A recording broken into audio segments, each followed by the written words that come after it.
વિશેષ રજૂઆત મહાસંગ્રામ 2024 માં કોની સત્તા કાર્યક્રમ સાથે હું છું માનસી સોની। સમાચારની શરૂઆત કરીએ। સૌથી પહેલા મહેસાણાથી જાણકારી મળી રહી છે, જ્યાં જિલ્લા કોંગ્રેસની ચૂંટણી પહેલા જ મોટો ઝટકો લાગ્યો છે। બે કોંગ્રેસના આગેવાન સહિત 150 હોદ્દેદારોએ રાજીનામા આપી દીધા છે।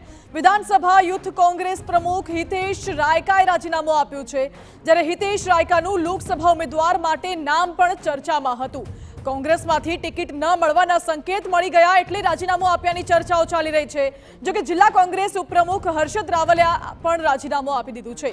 નાગલપુર વિસ્તારના 200 કાર્યકરોએ પણ રાજીનામા આપ્યા છે। સંગઠનની અંદરોઅંદરનો જૂથવાદ ચરમસીમાએ પહોંચી ગયો છે। ચૂંટણી પહેલા તેવી ચર્ચાઓએ જોર પકડ્યું છે, એટલે બે હોદ્દેદારોએ રાજીનામા આપ્યા, સાથે 150 થી 200 જેટલા કાર્યકરોએ પણ રાજીનામા આપી દીધા છે। ચૂંટણી નજીક છે, જોડતોડની રાજનીતિ તેજ છે। સ્વાભાવિક છે આગામી સમયમાં ભાજપમાં જોડાય તેવી શક્યતા જોવાઈ રહી છે।